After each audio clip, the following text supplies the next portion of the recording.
Yeah. I know Michelle really well for 10 years.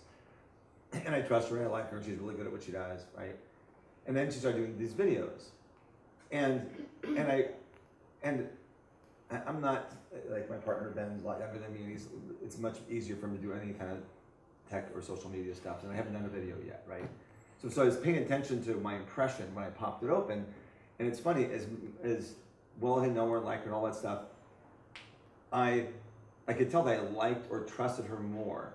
Not that it's really possible to trust you more, no offense. I had this better feeling of comfort. And I thought, oh, and it's really weird. I can't get any more comfortable than I already am with her, but it did add, and I was really surprised that it did that, because I see her in person a ton. I didn't think a video would do anything for me. But I can see how, if it's well done, that's kind of my caveat, if it's well done, I can see how it's very impactful on a client. Yeah. But it's got to be, you know, It's good gotta be script, well spoken, sound has to be good, or else you look like you didn't do a good job or you weren't prepared. Yeah. When when kind of YouTube started blowing up and people started discovering that it was this great means to do it, if you had a video out there, that was like good enough. It was like, wow, this guy's got a video. But nowadays, everyone's like you can create a video on your iPhone, all this stuff. So distinguish yourself as a professional. I think you're right, that having it done well is what's going to stand you apart from people that are just simply doing it in their own living room with their iPhone or anything like that. So, you know, in the day, yeah, if you had a video, it was cool. But nowadays, you need to have it professional, and you need to be distinguishing yourself as a professional and very serious. Kind of that credibility, right? That first layer of trust. Michelle? No, I'm trying to think. Oh, about the video thing. I started incorporating, so when I quote clients on loan programs, I do a spreadsheet. And I've been doing spreadsheets for 15 years. But I started incorporating a video, a little box that opens up that they can play that allows me to kind of explain a little bit of what they should be paying attention to on the spreadsheet so they're not overwhelmed. And I was so shocked. I used to send those spreadsheets to every client. I never got like a wow, love the spreadsheet. Never. It was just more like via email. You'd send via email. I'd always send it via email, spreadsheet, and they would just be like, got it, okay, let's talk about it later, whatever.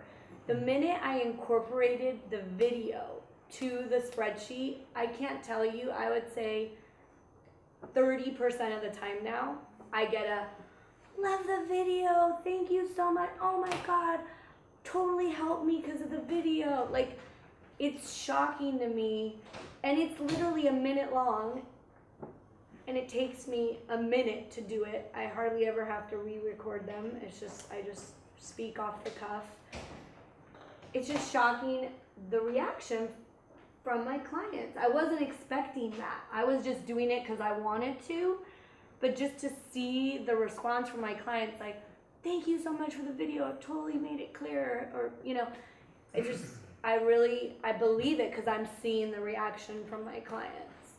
Yeah. I think they appreciate the extra mile you went to, like, you thought of them, you did this for them, you helped them understand it better.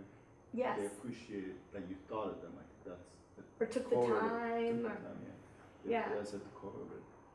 And my point earlier about, your point about quality and everything, I mean, like people like me are completely replacing this old medium that is television that's dying with internet, video, I mean YouTube. Like I'm getting exclusively all my news from YouTube now.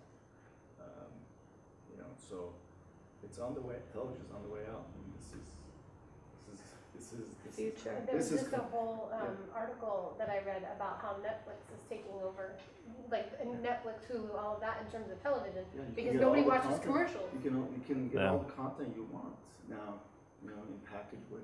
So Yeah, it's forced all the, you know, notice that all the television now have their own apps and all stuff. It's forced them to get onto the streaming world as well. Yeah, and like you were saying, Michelle, once you create something, a tool, it's reusable. Once you create content, it's there and it's reusable. It's working for you night and day. While you're sleeping and somebody's been watching YouTube at 1 in the morning, they're able to see your video. So it's working around the clock for you, this content that you create, and it's reusable and it exists. And it's trackable. and it's trackable. All my videos, I get notified. They opened your video, they watched your video. So you actually can follow up. Like if you saw someone just watched your video, you could be okay, maybe now is a good time to call them and see if they have a question, and your timing can be really impeccable because they've made it all so, what's another word for trackable, but Just analytics, I guess. yeah, all the analytics that Yeah. they have behind these systems. I have a question about the thing that has piqued my curiosity now is Facebook Live. And I'm so terribly terrified of it, but intrigued by it all at the same time. Yeah.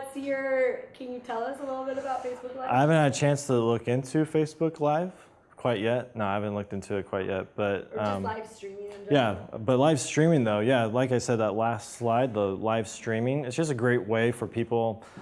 I mean, people always will urge for that human connection. As much as we're tied to our phones and Facebook and stuff like that, there's still that, I don't know, for lack of a better word, that soul in a human that wants to connect with another human. So when you have a live opportunity, it's almost like they're really there. It adds another layer, and the fact that you're there for them, what you're saying about the personability, being there for the person, available, there's a lot of power in that. I have a comment about the live streaming because I have a friend who does network marketing, so it's the same. She uses it all the time, and it's very strange because you go on to it, and then she'll be like, "Hey, Sandy, what's up?" And I'm all, "Whoo!" But it's like a video, and she can't really see me per se, but you can see that somebody's watching, and then you all of a sudden have like this interaction. It's almost like a webinar kind of thing, but I don't. Is it like FaceTime basically? kind of Basically but like you're not really FaceTime. looking at them. I mean, you're looking They at them can't on see the them. video, but they can't necessarily see you. You pop up as like a, Sandy's watching now, or Jim's watching now, or whatever, and they see that live. You don't see them. But they don't see my face, but they see my name pop up, and then whatever they were live streaming will then become a video that stays on their page. So you can go back and go, they were live streaming 3 hours ago, and this is what it looked like. Yeah.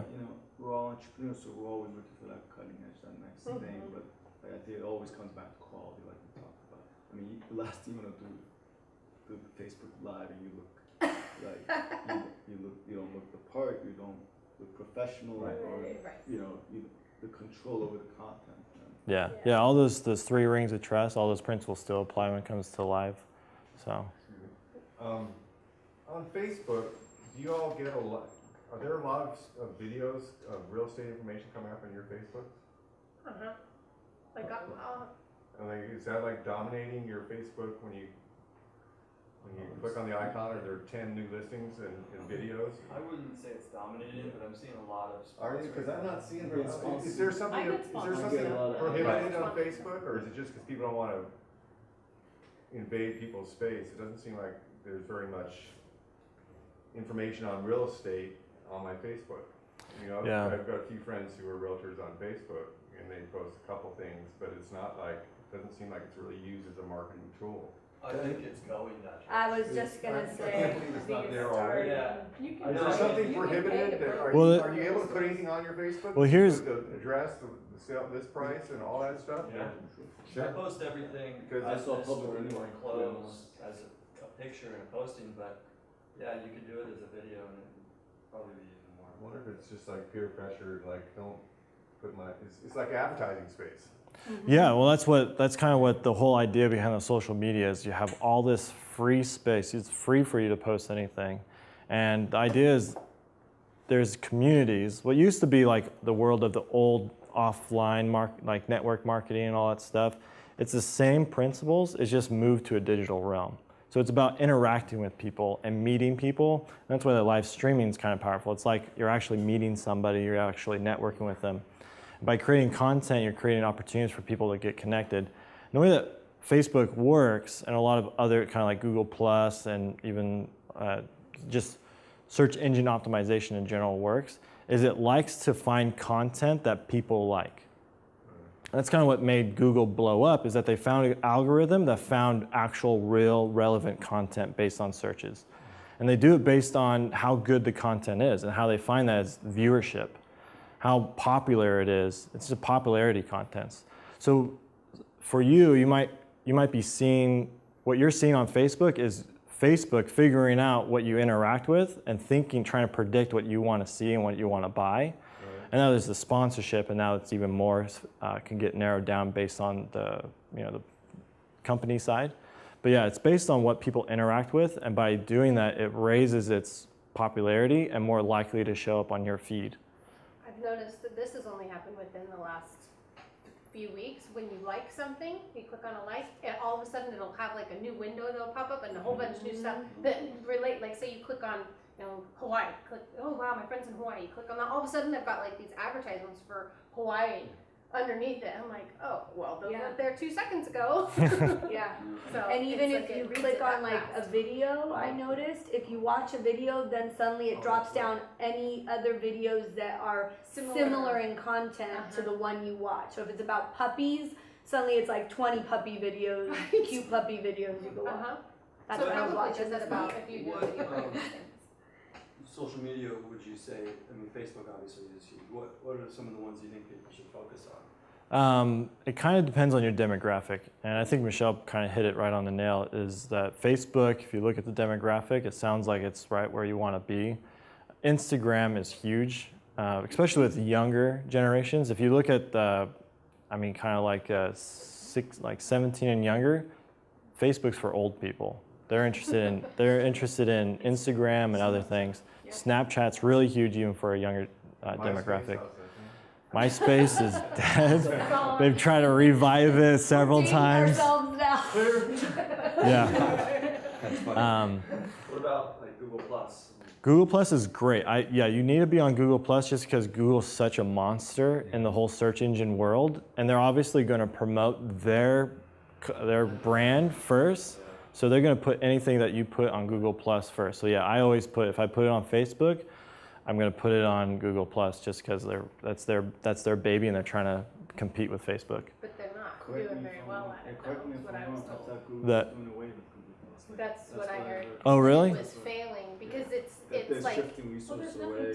There's no content. Yeah, that's kind of yeah. So it's still until they probably find a new direction to go with it. That's what the search engines are still kind of coming up with. So yeah, but like YouTube's not going anywhere. So YouTube searches pop up huge too. So. Yeah. How do you, with YouTube, do you create like a channel for yourself? Because I have some video content that I post on Facebook or I send to people directly, but I've always been curious, like, how do we get that into the YouTube world? Yeah, so basically when it comes to Google Plus, Facebook, YouTube, you want to create a dedicated page or profile for you as a professional. That way you can distinguish between the two. Obviously on your personal, you want to still try to be mindful that you might be connected to some potential clients or you might find business to you personal, but you want to have some type of professional representation.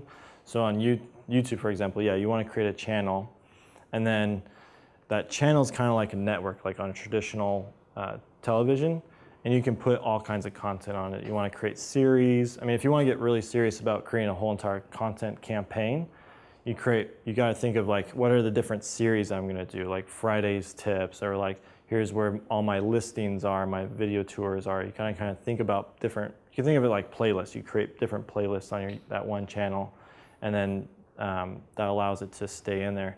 And what's important to YouTube is keeping people there, and even Facebook. So YouTube and Facebook are kind of at neck and neck right now. They're trying to compete for the video realm. But the concept's the same. They want to keep you there because they know as long as you're there, their advertisers are happy that people are watching content. So they're going to try their best, and that's why when you click on one thing, the suggestions are like out of control because they want to keep you there. They want to keep you in this endless loop of being on Facebook or this endless loop of being on YouTube. They want you to binge all day long so that and it does work. Yeah. Two things. One quickly, I just told my son he was going to a big function. He had to tie his tie. I said, when I get back from the store, I'll show you how to tie your tie. And I come back and he had done it. I said, you can't figure that out, YouTube. And he said, I went on YouTube. I said, no, why are you messing around? And he says, no, well, that's how I figured out how to tie my tie. And I forgot how there's everything on there. And he learned how to tie his tie on YouTube. Kind of took away a daddy moment. I was a little upset about that. Yeah. I'm like, Well, hey, that's my job. A funny statistic about that. I don't know how more recent research has found it, but one of the most searched things on YouTube is how to tie a tie. Really? Yeah. I think cats is one thing, and then how to tie tie. People learn that, yeah. Wow, okay. Yeah. Well, there's the second. Bow tie that way. Yeah, well, yeah, right now I know how to. I don't know how to do a bow tie, but I guess I know how to find I out. don't know how either, but Yeah. you can do a mean bow tie. Yeah. The second. sec- Talks. Second thing on a real estate note, tell us what you do. 'Cause I haven't met you till today. Like, what do you do for realtors to help us grow our business? That's my bigger question. Yeah, so those videos that I talked about, I can create all those videos. So I do like listings. I've done a couple like tours for homes, testimonials, creating community type videos, all these videos and more. There's tons of different things you can create as far as videos. I also like I like to collaborate. Like I said, I'm passionate about this stuff. I love teaching it. So I just love sitting down with people, talking about brainstorming. I do free consultations, so like up to 1 hour of free consultation. So I like to sit down and just meet new people, talk about their business, and try to help them. So on a collaborative effort, I try to break down how to build that trust, how to build that brand, and work on it collaboratively to create that content from scripting. And basically what I've done is, based on my skill set, I can take a project when it comes to video from the whole entire pre-production, so like the scripting, planning, even down to like the marketing factors. And I could take it into production, camera work, cinematography, and then take that into the post-production, and even on YouTube. So I've gone to actual YouTube and gotten training directly from them, how to optimize a YouTube channel and all that stuff. So I can literally take a project from the conception of it all the way to the distribution of it onto YouTube. And I'm able to do that with a very minimal and very slim kind of budget. Whereas other industries, they might bring in like up to 10 different people to do a project. As far as sound and lighting and editing and all that stuff, I'm able to do all this based on my skill set. I'm able to do all those myself, cut down a huge overhead, and be able to get that price to a better value for small companies to large corporate companies.